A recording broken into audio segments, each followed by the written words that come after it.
গরুর মাংসের আচারের অরিজিনাল রেসিপি খুঁজে পাচ্ছেন না তো, অথবা গরুর মাংসের আচারের ট্র্যাডিশনাল রেসিপি জানতে চান, তাহলে এই রেসিপি দেখে নিন। এখানে আমি একদম অরিজিনাল স্বাদের গরুর মাংসের আচারের রেসিপি শেয়ার করেছি।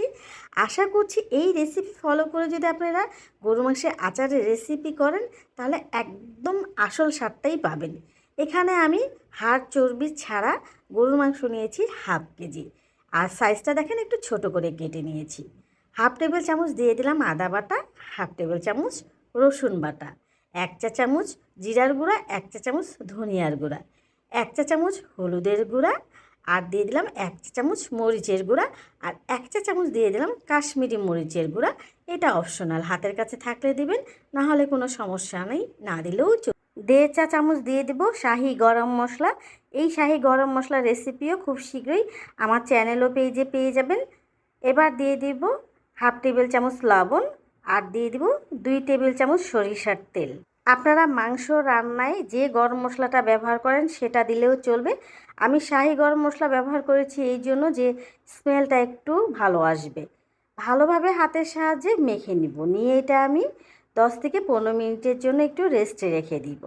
আমরা বাসায় যেভাবে মাংসটা রান্না করি ঠিক সেইভাবেই কিন্তু মাংসটা রান্না হবে। এবার আমি চুলায় চলে আসলাম, মাংসটা এবার রান্না করার পালা। সামান্য একটু পানি দিলাম, দিয়ে এবার আমি ঢেকে দিব। মাংসটা পুরোপুরি সেদ্ধ না হওয়া পর্যন্ত আমি রান্না করব। মাঝখানে কিন্তু আমি আরও কিছু গরম পানি অ্যাড করেছিলাম মাংসটা সেদ্ধ হওয়ার জন্য। এবার কষাবো, কষাতে কষাতে মাংসটা একদম শুকনো করে ফেলতে হবে, কোনো মশলা ভেজা মশলা থাকা যাবে না। এই যে দেখুন একদম শুকনো করে আমি ভেজে নিয়েছি মাংসটা। এবার দ্বিতীয় স্টেপ, আচার বানানোর মেইন প্রসেসে চলে আসলাম। এটা একটু মনোযোগ সহকারে দেখবেন। এখানে 1.5 কাপ সরিষার তেল নিলাম, এই আচারে একটু সরিষার তেলটা বেশি লাগে। এখানে শুকনো মরিচ আছে 10 পিস, 2 পিস আছে তেজপাতা, 3 পিস আছে ছোটো এলাচ, আর 2 পিস আছে এখানে দারচিনি। আর 1.5 কাপের মতন এখানে আমি রসুনের কোষ দিয়েছি। রসুনের কোষটা আপনারা বাড়িয়ে কমিয়েও দিতে পারেন। 1 থেকে 1.5 মিনিটের মতো সময় নিয়ে মশলাগুলো একটু ভেজে নিতে হবে। আর সরিষার তেল দেওয়াতে দেখেন কি রকম একদম ফেনা উঠেছে। এবার রান্না করে রাখা মাংসগুলো দিয়ে দিলাম। চুলার আঁচটা এই পর্যায়ে একদম কমিয়ে দিতে হবে। তারপরে 5 থেকে 6 মিনিট মাংসগুলো এই তেলের ভেতরে ভাজতে হবে। হাই হিট যদি করে দেন তাহলে দ্রুত কালার চলে আসবে, বাট মাংসের ভেতরে কিন্তু জুসিনেসটা থাকবে না। এই জন্য এই কাজটা অবশ্যই লো আঁচে করতে হবে। 5-6 মিনিট ভাজা হয়ে গেছে, এবার আমি বাকি উপকরণগুলো অ্যাড করব। তবে আমি যেভাবে ধাপে ধাপে এক একটা উপকরণ অ্যাড করছি আপনাদেরকেও কিন্তু ঠিক এইভাবেই করতে হবে। আপনারা যদি বলেন সবগুলো উপকরণ একসাথে অ্যাড করে চুলায় বসিয়ে দেব, তাহলে কিন্তু হবে না ভাই, আমার মতন করেই করতে হবে।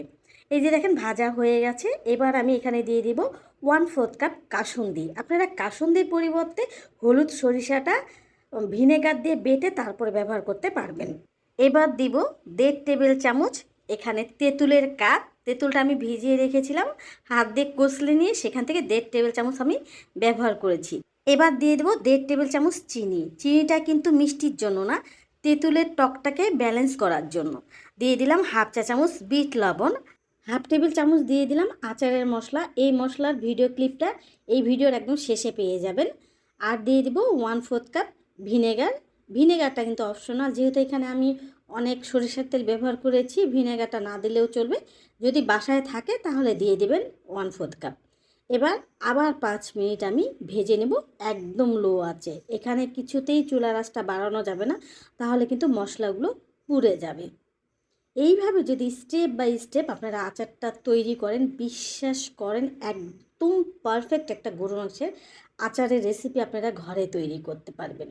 আমি গত কোরবানি ঈদেই এই মাংসের আচারের রেসিপি শেয়ার করতে চেয়েছিলাম, কিন্তু বিশ্বাস করেন আমি অরিজিনাল রেসিপিটা পাইনি বলেই শেয়ার করতে পারিনি।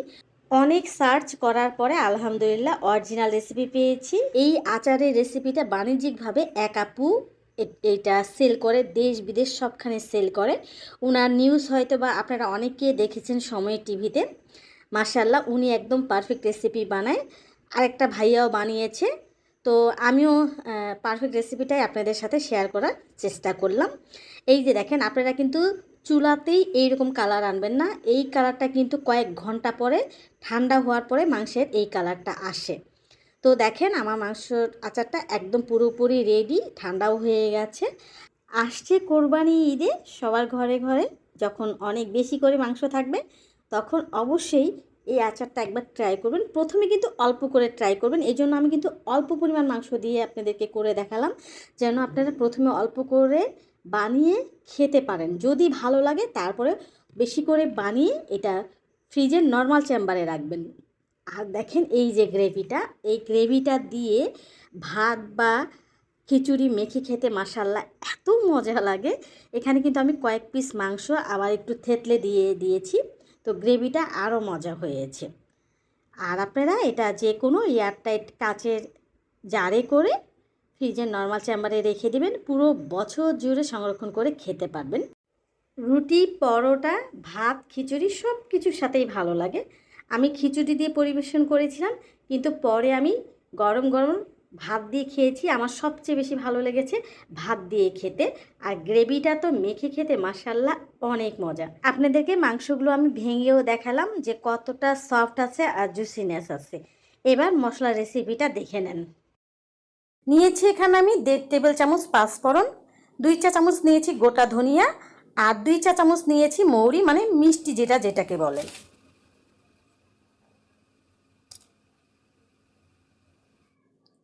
দিয়ে দিলাম আমি এখানে 8 পিস শুকনা মরিচ, আর 4 পিস দিয়েছি ছোট এলাচ।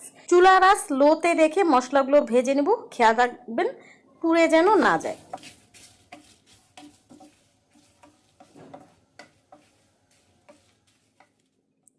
মশলাগুলো আমার ভেজে নেওয়া হয়ে গেছে। এবার আমি একটি গ্রাইন্ডার জারে নিয়ে আমি এটা গুঁড়া করে নেব। তবে খেয়াল রাখবেন একদম পাউডারের মতন গুঁড়া করা যাবে না, যেন আধা ভাঙা থাকে, এইভাবে গুঁড়াটা করতে হবে। এই যে দেখেন মশলাগুলো আমি গুঁড়া করে নিয়েছি। এবার আমি মশলাগুলো একটি বাটিতে ট্রান্সফার করে নিলাম।